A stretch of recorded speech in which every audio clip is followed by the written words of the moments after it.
Alhamdulillah, wassalatu wassalamu ala rasulillah Sayyidina Muhammad ibn Abdillah wa ala alihi wa sahbihi wa man tabi'a hudahu wa wala. La hawla wa la quwwata illa billah. Subhanaka la ilma lana illa ma 'allamtana innaka antal alimul hakim. Allahumma 'allimna ma yanfa'una wanfa'na bima 'allamtana warzuqna 'uluman tanfa'una fi dinina wa dunyana wa akhiratina bi rahmatika ya arhamar rahimin. Amma ba'd. Alhamdulillah, kita sampaikan syukur kita kepada Allah Subhanahu wa taala. Akhirnya Allah sampaikan kita juga. Saya hari Sabtu misi di satu tempat pagi jam 8. Kemudian salah satu jamaahnya maghribnya meninggal dunia.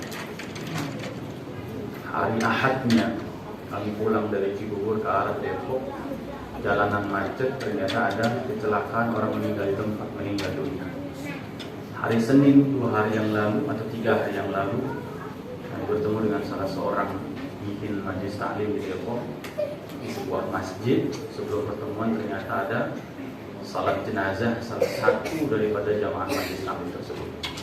Di hari demi hari Allah ingatkan kita menjelang Ramadan yang lalu penuh dengan harap, dan alhamdulillah hari ini setidaknya Allah sampaikan kita. Maka bagi yang belum sempat berdoa sebagaimana disampaikan oleh Rasul sallallahu alaihi wasallam, Allahumma ahillahu alaina bil-jum'i wal imani was salamati wal islam wat taufiqi lima tuhibbu wa tarda rabbi wa rabbuka Allah. Jamaah sekalian yang dimuliakan Allah Subhanahu wa taala. Pakai TV mana ini? Ada CCTV-nya di mana? Live. Insyaallah. Qad ja'akum syahrun mubarak. Telah datang kepada kalian, kata Nabi, bulan yang penuh dengan keberkahan. Bulan yang oleh Rasul sallallahu alaihi wasallam disifati dengan keberkahan itu adalah untuk bulan Ramadan. Berkah dalam arti adalah bertambah. Berkah dalam arti bertumbuh. Kita saksikan hari ini soft kita bertambah. Bahkan kata DKM sampai keluar-luar, Ustaz. Saya bilang di masjid yang lain ada yang sampai akhir pun sampai keluar-luar. Bahkan udah nggak di dalam masjid lagi, saking keluarnya itu sampai ke mall. Itu sampai keluar-luar. Tapi di sini alhamdulillah keluarnya masih di jalan-jalan. Bulan yang bertambah, kas DKM masjid bertambah ke Ramadan, Pak ya. Bertambah. Berkat keberkahan Ramadan. Bahkan Ramadan menghadirkan sesuatu yang selain bulan Ramadan jarang kita temukan, Pak. Timun suri namanya. Ya, makanya ada istilahnya jamaah masjid timun suri. Ya, yang ketemunya pas Ramadan doang. Ya, itu namanya jamaah masjid timun suri. Bahkan Ramadan luar biasa, saking berkahnya biji salak, Pak. Selain bulan Ramadan keras semuanya. Pas Ramadan tiba-tiba lembek gitu. Biji salak itu, ya. Di mana-mana kita beli biji salak bisa. Kalau selain Ramadan harus dengan salak-salaknya. Ya, inilah keberkahan Ramadan. Makanya ada beberapa hal. Saya ingin mengawali dengan kita datang dengan usia yang Allah anugerahkan sehingga Allah sampaikan kita pada bulan Ramadan. Tapi tidak semua orang yang masuk ke dalam bulan Ramadan adalah sebagai tamu. Saat tarhib Ramadan, semuanya adalah tentang menyambut bulan Ramadan, seolah-olah memposisikan Ramadan sebagai tamu. Tapi saya ingin menyampaikan pada kesempatan yang mulia ini, kita perlu menghadirkan perspektif baru. Dan inilah yang sejatinya, karena sebenarnya yang menjadi tamu itu adalah kita. Sehingga fungsi kita terhadap Ramadan bukan menjalankan fungsi penyambutan, Karena sejatinya tuan rumahnya adalah siapa? Ramadan. Ayatnya 14 abad yang lalu sampai sekarang, Bapak Ibu sekalian yang dimuliakan Allah, tidak pernah berubah. Allah senantiasa mengambil atau mengawali ayat Ramadan yang kita hafal semuanya adalah dengan panggilan atau undangan. Ya ayyuhalladzina amanu. Wahai orang-orang beriman. Allah yang manggil, Allah yang ngundang. Ramadan nama bulannya. Kalau kita punya rumah disebut dengan al-bait, kita yang punya disebut dengan sahibul bait.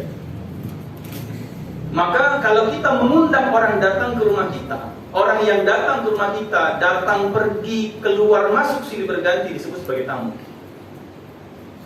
Allah Subhanahu wa ta'ala nyatakan bahwa Allah punya 12 bulan. Salah satu di antaranya adalah Ramadan. Maka yang memiliki Ramadan, sahibul baitnya, sahib Ramadannya adalah Allah. Maka yang masuk keluar bulan Ramadan, datang dan pergi meninggalkan Ramadan, disebut sebagai tamu. Disebut sebagai tamu. Kalau kita kemudian memposisikan diri sebagai tamu, ada 4 model tamu.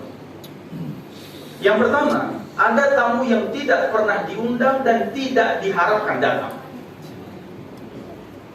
Dia datang jam 2 malam lewat jendela, datang tidak apa-apa, pulang bawa TV.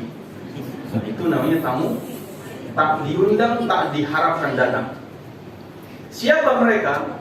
Orang-orang yang sama sekali Allah tidak undang. Siapa mereka? Adalah yang tidak beragama Muslim, tidak beragama Islam. Dia datang masuk Ramadan karena umur, karena usia. Tidak melalui pintunya. Karena pintu masuk Ramadan minimal adalah qaulu la ilaha illallah wa anna Muhammadan Rasulullah. Itulah pintu masuknya. Dia masuk lewat jendela, maka dia menjadi maling, tanda petik. Kenapa? Karena mengambil hak Allah Subhanahu wa ta'ala untuk disembah. Dia ambil sesembahan lain selain Allah Subhanahu wa ta'ala. Di sini rasa-rasanya tidak ada seperti itu. Kemudian yang kedua, jenis tamunya adalah tatkala pintu gerbang sudah dibuka, kita selaku pemilik rumah, maka ada orang yang datang ke rumah kita melihat pintu gerbang yang sedang dibuka, dia datang membawa alat musiknya, dia nyanyi, dia ngamen. Kira-kira orang yang seperti ini dipersilakan masuk nggak? Tidak. Maka bulan Ramadan pun ada jenis tamu yang kedua, yang kerjanya cuma ngamen saja di bulan Ramadan. Saya mengatakan inilah pengamen Ramadan. Siapa mereka? Orang yang mengambil manfaat dari Ramadan untuk pundi-pundi rupiahnya saja. Dia pengamen Ramadan. Yang dia cari adalah Ramadan omset bertambah. Yang dia cari adalah apa bisnis kalau sudah Ramadan. Baru selesai sahur dan dipikirkan apa yang bisa dia jual ketika nanti buka puasa. Tidak ada salatnya, tidak ikut puasanya, tidak tarawih. Mereka masuk bulan Ramadan hanya bermodal usia. Umur yang Allah masih anugerahkan, tapi tidak sampai Allah persilakan masuk menyantap hidangan yang Allah sudah hidangi. Ada model yang ketiga, yaitu tamu yang tidak diundang tapi dipersilakan masuk. Setelah dipersilakan masuk, diberikan hidangan apa adanya dan ala kadarnya. Siapakah mereka? Orang yang masuk bulan Ramadannya hanya membawa status Islamnya saja.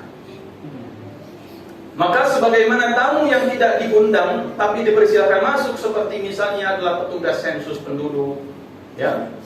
Kemudian misalnya petugas posyandu begitu ya, petugas RT dan seterusnya. Ketika datang ke rumah kita persilakan masuk, diberikan hidangan ala kadarnya. Maka apa yang ada di meja makan itulah yang dihidangkan, dipersilakan. Maka jangan heran kalau ternyata ada kaleng bongguan disiring minang, toples biskuit disiring pede. Nah itu dia. Kenapa? Karena hidangan ala kadarnya. Siapa mereka? Orang yang masuk Ramadannya hanya membawa status Islam. Dia puasa, tapi puasanya hanya puasa kaleng bongguan. Saya katakan begitu. Dia puasanya hanya toples biskuit, tapi isinya tidak seperti halnya covernya. Sehingga Nabi mengingatkan, man lam yada' qaula zur, siapa yang tidak meninggalkan ucapan dustanya, siapa yang tidak bisa menjaga lisannya, siapa yang tetap mengadu domba, siapa yang tetap tidak bisa mengendalikan pandangannya, siapa yang tidak bisa mengendalikan lisan dari membicarakan aib orang lain, semua tentang lisan, maka Allah tidak butuh dia meninggalkan makan dan minumnya. Puasa tetap puasa, tarawih tetap tarawih, tapi tidak ada nilainya. Sehingga kalau kita lihat ada orang puasa, ditanya sama istrinya, abang masih puasa bang? Masih deh, jam 12 siang. Dan jam-jam rentan, jam 12 sampai jam 3 sore ini jam-jam rentan bang. Karena akan ada banyak warung kaki lima. Ketika dibuka tirainya, di bawah ada kakinya ada 5. Ternyata di dalamnya ada 3 orang, yang satu kakinya dilipat ke atas. Yang disebut warung kaki 5. Datanglah dia ke warung burjo, ya, warung bubur kacang hijau. Ketika pulang ditanya sama istrinya, abang masih puasa? Masih deh. Kok lama sekali aku lihat kata dia. Masuk angin deh.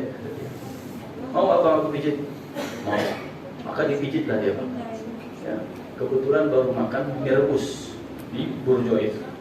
Ketika dipijit sendawa, keluarlah buncisnya masawinya itu. Ditanya sama istrinya, abang kok bisa keluar buncis sama sawi? Kan tadi malam saya sahurnya sayur toge, dia bilang gitu. Kenapa yang keluar ini? Abang puasa? Iya deh, sampai siang aku puasa. Jadi menampilkan puasa hanya untuk dikesankan sebagai orang Islam yang sedang berpuasa. Terawih, datang ke masjid, nanti akan ada tim seleksi masjid. Dicarilah masjid yang paling enak salat terawihnya. Kenapa ente salat di sana? Imamnya enak. Kenapa? Jam 8 mulai, 8.15 selesai. Oh subhanallah. Ini masjid favorit ini biasanya. Ya. Saya nggak tahu sampai dulu ini selesai jam berapa ya. Soalnya Pak Haji udah bilang tadi, Ustaz, saya tanya, ini terawihnya ceramahnya kapan? Habis terawih apa habis isya? Kata beliau, habis isya Ustaz. Kalau habis terawih pada bubar jamaahnya. Nah, kita buktikan nanti. Ya, mudah-mudahan gak ada yang bubar. Nah, itu model orang yang puasanya Ramadannya hanya mendapatkan hidangan yang Allah hidangkan ala kadarnya apa adanya. Dia muslim, rukun Islam dia jalani, yaitu menjalankan ibadah puasa. Tapi ingatlah, ada tamu jenis yang keempat.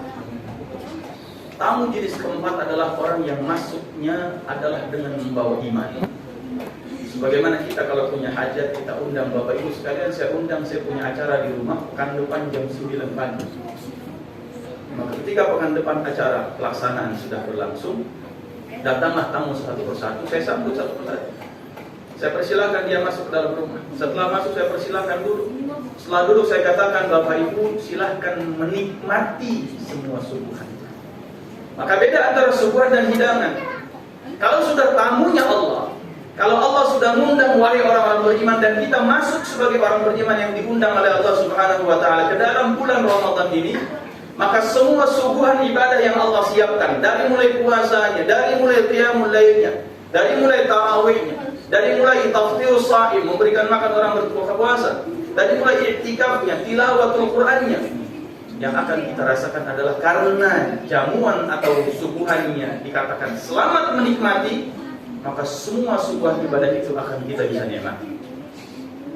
Kita puasanya nikmat, tarawihnya nikmat, i'tikafnya nikmat, baca Quran 5 juz nikmat.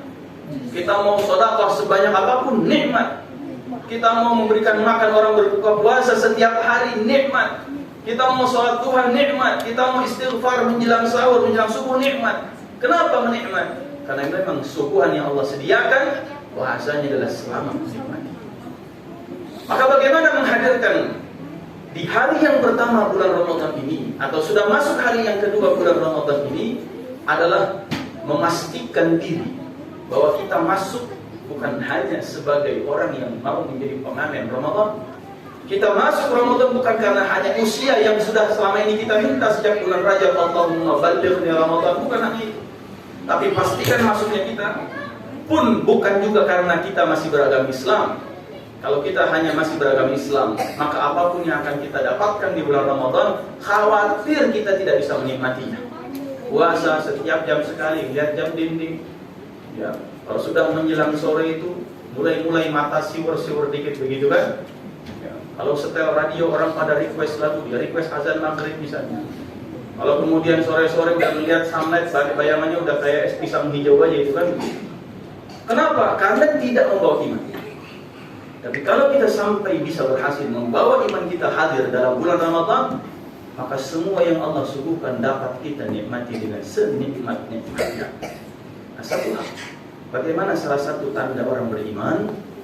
Tentu banyak dalam Al-Quran. Sifat-sifat orang beriman banyak dalam Al-Quran, banyak dalam hadis Nabi. Contoh misalnya surat Al-Anfal ayat 2 sampai ayat 4. Contoh misalnya surat Al-Mu'minun, ya. Saya ambil satu saja. Dalam surat Al-Mu'minun Allah Subhanahu wa taala mengingatkan, qad aflahal mu'minun alladzina hum fi salatihim khashi'un. Catatlah ini dengan baik, karena salat menjadi awal yang pertama kali akan dihisab di sisi Allah. Setelah itu adalah puasa, karena puasa untuk kita, ya. Puasa untuk Allah Subhanahu wa taala langsung. Saat semua amal untuk kita, puasa untuk Allah. Maka bagaimana menghadirkan salat yang khusyuk?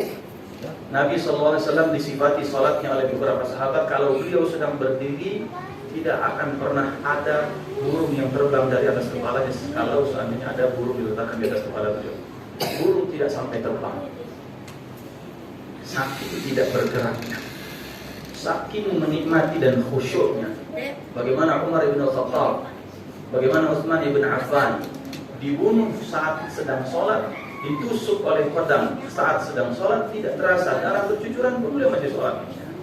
Jangan sampai kita datang ke masjid tarawih, ya, kemudian ya seperti orang senam gitu ya. Kadang kepala diletak-letekin begitu, kadang kaki diputer-puter kayak senam begitu, kadang kemudian kaki jingkek-jingkek begitu ya. Ya, macam-macam gerakannya, banyak sekali gerakannya. Nah, bagaimana kita memfokuskan diri kita dengan kekhusyuan dan melatih diri kita dengan salat yang minimal menghadirkan sifat orang beriman itu sendiri. Jangan sampai, pernah satu kejadian, ya, bagaimana cara kita menghadirkan salat yang khusyuk? Sederhananya, jauhkanlah saat ini dengan handphone yang ada. Pernah satu kejadian, Pak, ketika sholat maghrib, karena ada satu jamaah yang lupa mematikan handphone.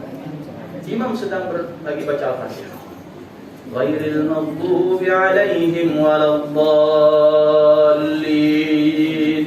Shopee. Tiba-tiba ada handphone jamaah yang teriak Shopee. Nah, itu gimana kita khusyuknya kalau begitu? Ya.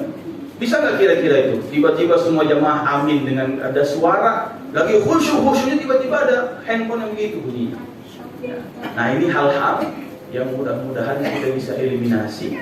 Kita kemudian bisa mengkhususkan dan memfokuskan ibadah kita dengan cara menikmati, ya, yang disebut dengan halawatul ibadah, manisnya ibadah dan menikmati ibadah itu sendiri.